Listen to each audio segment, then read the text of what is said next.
Hi everybody, Paul Cameron here from SpeedUpMyJobSearch.com with a clip from our monthly jobs-driven networking group, which meets in Wheaton, Illinois every third Thursday. Let's take a look. So what we're going to talk about here today, though, is searching for a job during the holidays. I know it's a very common theme out there. A lot of people think that hiring slows down during the holidays, and I just heard it this morning from a candidate on the phone. It's like, well, Thanksgiving's coming up, so hiring is going to pretty much shut down now from here to the end of the year, right? And that is not the case at all. I am a full-time headhunter. That's what I do. This is all just kind of volunteer stuff that I'm doing here. My number one most productive quarter of the year, meaning 3 months, is the fourth quarter every year. This is my 20th year in recruiting. All but 2 years, the fourth quarter was the number one most productive, most placements made quarter of the year. The placements are fast and furious this time of year, and mainly because everybody thinks that there's so few people or so few companies that are hiring. The people tend to shut down their job searches, so you have just as much pie but less people eating it. For a weird analogy, there's less competition going after these jobs. So I would pay special attention to the jobs that are posted because they're going to fill very quickly. The reason that they're still hiring and there's more hiring going on is because, kind of like the road construction that we see outside, if they don't use their budgets, then they lose their budgets. They have a recruiting budget and hiring budget that they get annually. If they don't use those, then they're going to lose them. So they want to use those up. So they're going to be hiring faster. They're going to need to get people in place before the new year starts. So they want to get that done now instead of trying to find those people in January. As you're reaching out to them, people are typically in better moods. You know, the holidays are right around the corner, so they're more conversational and they're easier to talk to. So as you're reaching out to employers, they're going to be more receptive to the calls. But what I have found, and where most of my placements come from in the fourth quarter, is I'll see a job posted for the first time on Monday and we have it filled by Wednesday. And it's somebody that I just went out and found. So they open and close very, very, very fast. So if you see a job, don't spend the day researching it and then looking through this and then you're going to go over there and, you know, I mean, you see the position, act immediately. Take the first step of networking, apply the very next day, because that position is going to fill very, very fast. There's lots of opportunities for networking. Holiday parties are everywhere. These are great opportunities for networking and to get in touch with people and talk to them about your job search. Volunteer opportunities. There are so many companies that are seasonal, especially around the holidays. You get in there, you volunteer, now you're getting to know people, building rapport quickly because you're working with them, and you've got more connections in more industries, and possibly if jobs open up at those companies, that you can get in there. You've got family that you have not seen in a very long time. Those are people that you want to pick their brains a little bit. Former colleagues, even if it's been years since you've reached out to them. Former employers, even if it's been years. So we'll start with holiday parties. Number one, don't turn down invitations.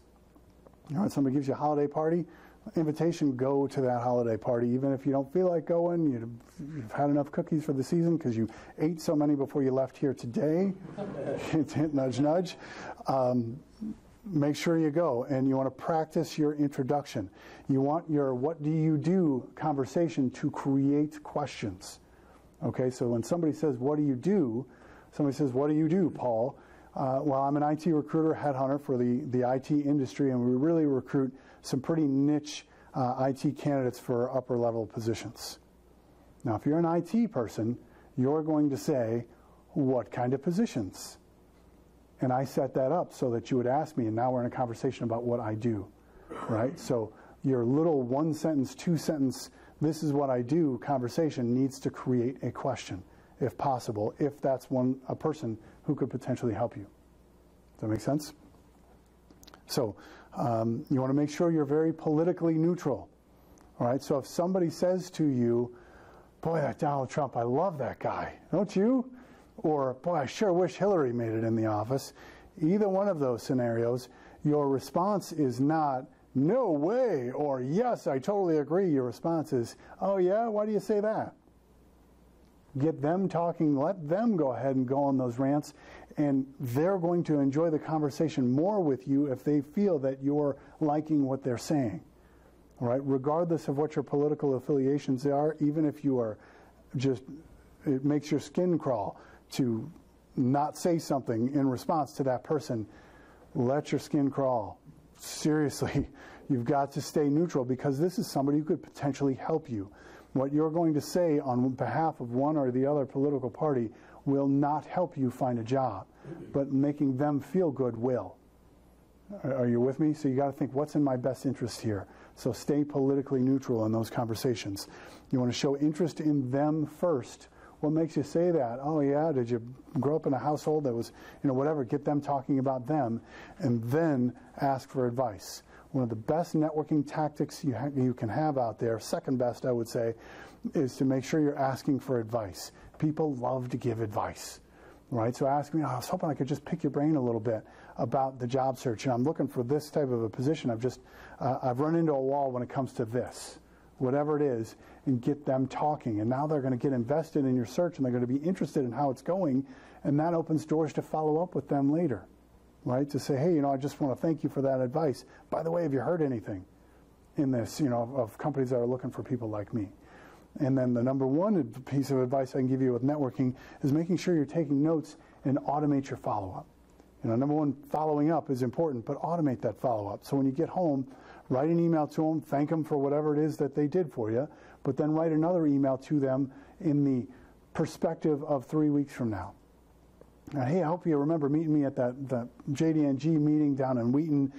You mentioned this thing, and I just want to follow up about that because, right, and write an email from 3 weeks from now. There are programs in just about every email client where you can set up a delayed delivery, right? So you write that email and you set it up so it's going to go out automatically 3 weeks from now. BCC yourself, blind carbon copy yourself, so you know that it goes out. But if you set that up to automatically go out, then you're going to be staying in touch, and you can do this for a month from now, 3 months from now, and ongoing, so you're keeping your network strong without having to think about it. Does that make sense? Okay. So volunteering opportunities, a lot of companies need seasonal help. You're working side by side with people who are going to build rapport. Networking internal within the company, you get an opportunity to go to their holiday party, which is ideal, and make sure that you're taking notes and following up. Okay, and then same idea, automate your follow-up. With family that you haven't seen all year, make sure that they know what you do. We've had, if you've ever seen Joy McGuire-Dooley speak before, she's just like one of the icons of the job search industry, like Mr. Jim Klink, who came to see us. Thank you, Jim. She always talks about asking your family if they know what you do. And she would throw out there, if anyone in here can go home and ask someone in their family, someone they're close to, if they can tell them what they do, if that person knows exactly what you do, call me, tell me, and I will buy you lunch. And in her career, which was 30 plus years, she had one person call her on it.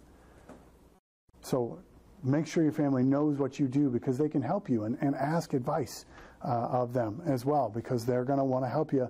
And then take notes and automate your follow-up. Even though it's your family, automate your follow-up. Make sure that you're continuing to follow up with them, because they're going to forget about it. It's not their life, it's your life, right? And here's the thing, if you don't do this, nobody's going to care that you don't automate your follow-up. But the reason they're not going to care is because they don't have to deal with the repercussions of you not doing it. Does that make sense? Only you feel the repercussions of you not doing that follow-up. That's the most important part of networking. You don't want to walk out of here with all these email names and then not follow up, because that won't do you any good. All right, as far as former colleagues, even if it's been years, it's a wonderful excuse to catch up with people that you haven't seen in a very long time. It's the end of the year. I was just reflecting on my year, and I remember when we used to work at such and such a company. Okay, and that can help you. And instead of saying, I'm out of work, I really need a job, things are really tough right now, and can you help me with a job? Oh, right? Instead, I've got an opportunity to find a new position. And I remember, right, I've got an opportunity to find a new position. Says the exact same thing, but it doesn't sound desperate. It sounds like I targeted you. I remember working with you, and I'd love to work with you again, type of an approach. And you don't want to forget about the employee referral programs that we mentioned. It's the second most popular way to land a job. use those, especially with former colleagues, because then they'll be more likely to hand your resume to whoever it is. And then, I don't know if I mentioned this or not, but afterwards you want to take notes and automate your follow-up, because that's going to help you the most. Former employers, again, even if it's been years, great excuse to reconnect. The biggest differentiator I can tell you when you've got candidates that are very similarly skilled is if they have industry experience. So anytime you can talk about having the right industry experience, that will set you apart from the other candidates.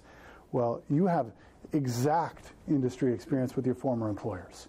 All right, so use that to your advantage, because they know you know not only the industry, but their exact systems within the organization. And then take notes and automate your follow-up.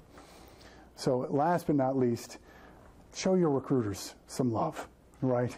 Reach out to the recruiters, because I'll tell you what, if you send them a holiday card and you write a recommendation for them on LinkedIn, I'm not hinting that everyone in here writes me a recommendation on LinkedIn. I'm just saying, if you write recommendations for your recruiter on LinkedIn, they're going to really be excited to hear about you, hear from you. Very, very few. I get maybe one holiday card, 3 holiday cards at the most over the course of a year, even though I'm talking to tens of thousands of people every year. Right? So you reach out to them, and then once you've done that, then you can ask them for some advice. Recruiters know what employers are looking for. They're sending resumes out every day, and they're hearing what the employers are saying in response. They're hearing why employers are hiring and why employers are not hiring.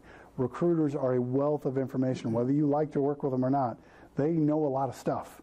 So reach out to them, get their advice if you can, but first, connect with them. Do something nice for them, because then they're going to take your call. Otherwise, they're just going to see it as, oh, here's another conversation that's taking me away from another phone call that I could be making that could actually make me money, because they're 100% commission. All right? So reach out to them if you can. Take notes. Automate follow-up with recruiters, especially every 2 weeks. Send them an email. And they're likely not going to respond, and that's fine. They're going to keep seeing your name, the title of the position you're looking for, and that you're still available. So if they get on the line with a client and they say, hey, boy, I wish I had a business analyst or an accountant or whatever, I know this one guy. He keeps reaching out. I've seen his name a couple of times, and they're going to remember you. I hope that was helpful for you, and please check out the rest of our YouTube channel for more tips and strategies to help you with your job search. Just look for Speed Up My Job Search, all one word, or use the link on your screen now. Now, if you'd like to join us at our next meeting, just go to drivestaff.com/JDNG for details. Each month, we cover a different aspect of networking to help you sharpen your networking skills and to help you build your network with the other attendees.